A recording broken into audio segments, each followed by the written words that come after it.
కృష్ణానదిలో నిషేధిత వలలతో చేపల వేట యథేచ్ఛగా సాగుతుంది. కృష్ణానది బ్యాక్ వాటర్ తగ్గే కొద్దీ ఫిషింగ్ మాఫియా విజృంభిస్తుంది. 4-5 నెలల్లోనే చేప పిల్లలతో సహా కృష్ణానదిలో ఉన్న మత్స్య సంపద మొత్తాన్ని దోచుకుంటూ కోట్లు గడిస్తుంది. దోమతెర కంటే సన్నటి రంధ్రాలు ఉన్న వలలు వాడడం వల్ల కృష్ణమ్మ ఒడిలోని చిన్న చేప పిల్లలు సైతం అందులో పడిపోతున్నాయి.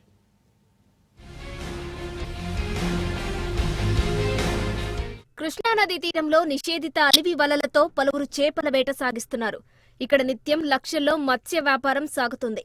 నందికొట్కూరు, పగిడియాల, జూపాడు బంగ్లా, కొత్తపల్లి మండలాల్లోనే శాతనకోట, మల్యాల, నెహ్రూనగర్, ముచ్చుమర్రి, పోత్రపాడు, సంగమేశ్వరం, జానాలగూడెం, బలపాల తిప్ప ఇలా పాతాళగంగ వరకు 100 కిలోమీటర్లకు పైగా కృష్ణానదిలో చేపల వేట కొనసాగుతుంది. నవంబర్ నుంచి కృష్ణానదిలోనే క్రమంగా నీరు తగ్గుతుంది. ఈ సమయంలో చేపలు పట్టేందుకు కొందరు అక్రమంగా అలివి వలలతో నదిలోనే మకాం వేస్తారు. శాతనకోట వద్ద మూర్వకొండ, వీరాపురం, అర్లపాడు, సంగమేశ్వరం తదితర ప్రాంతాల్లో ఉన్న తిప్పలపై గూడారాలు వేసుకుని మరీ అలివితో చేపల వేట కొనసాగిస్తారు.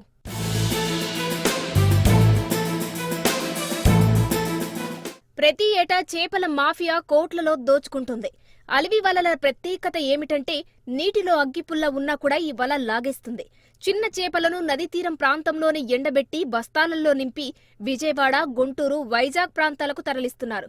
పౌల్ట్రీ ఫామ్లకు కిలో 300 చొప్పున రాత్రి వేళల్లో అక్రమంగా రవాణా చేస్తున్నారు.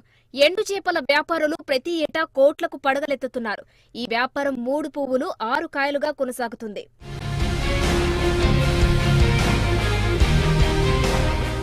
కృష్ణానది ఒడ్డున దళారులు తిష్టవేశారు. విలువైన మత్స్య సంపదను దోచుకుంటున్నారు.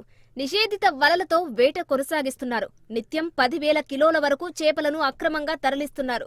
ప్రధానమంత్రి మత్స్య సంపద యోజన కింద నిధులు వెచ్చించి చేప పిల్లలు వదులుతున్నారు.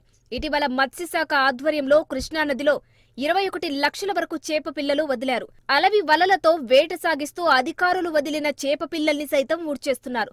దళారులకు సంబంధిత అధికారుల మద్దతు ఉన్నట్లు ఆరోపణలు వినిపిస్తున్నాయి.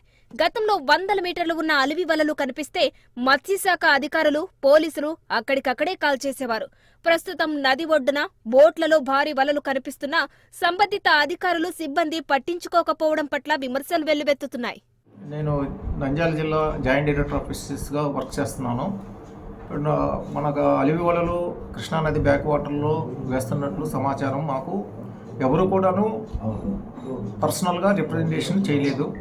తర్వాత ఒక అతను మాత్రం రిప్రజెంటేషన్ చేశాడు. దాని మీద మేము యాక్షన్ తీసుకున్నాము. తర్వాత ప్రెస్ మీడియా ద్వారా మాకు వలలు వాడుతున్నారని చెప్పి ఇన్ఫర్మేషన్ వచ్చింది.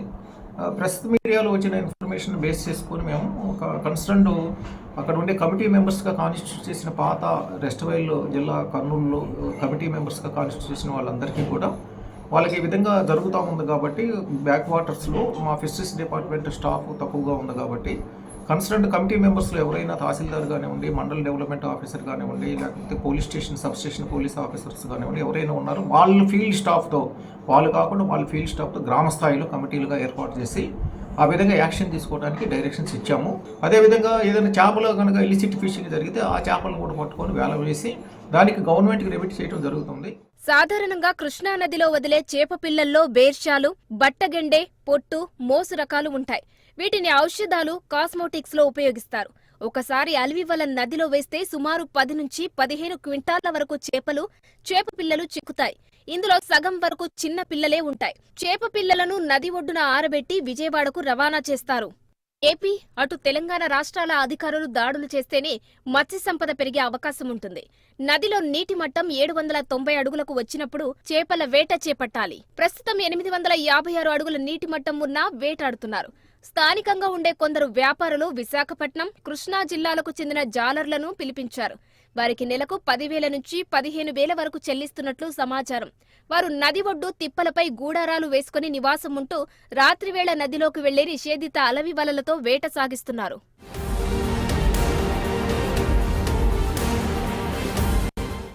కృష్ణా తీర గ్రామాల పరిధిలో ఏళ్ల తరబడి చిన్న చేపల అక్రమ వేట సాగిస్తున్నారు.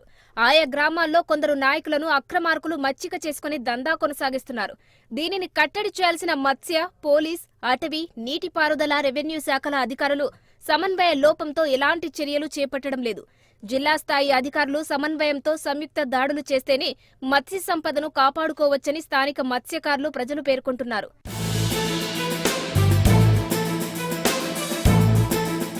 గత కొన్ని నెలలుగా ఈ చేపల మాఫియా ఏ అధికారికి కనిపించడం లేదు. కృష్ణానదిలో జరుగుతున్న అలవి వలలతో అక్రమంగా సాగుతున్న చేపల వేటను అరికట్టాల్సిన మత్స్యశాఖ అధికారులు ఆ వైపు కన్నెత్తి చూసిన దాఖలాలు లేవు. మత్స్యశాఖ అధికారులు జాలర్ల మాఫియాతో కుమ్మక్కవ్వడం వల్లే ఈ ఫిషింగ్ మాఫియా యథేచ్ఛంగా జరుగుతుందన్న ఆరోపణలు వెల్లువెత్తుతున్నాయి. ఇప్పటి అక్రమార్కులపై చర్యలు తీసుకోవాలని స్థానికులు డిమాండ్ చేస్తున్నారు.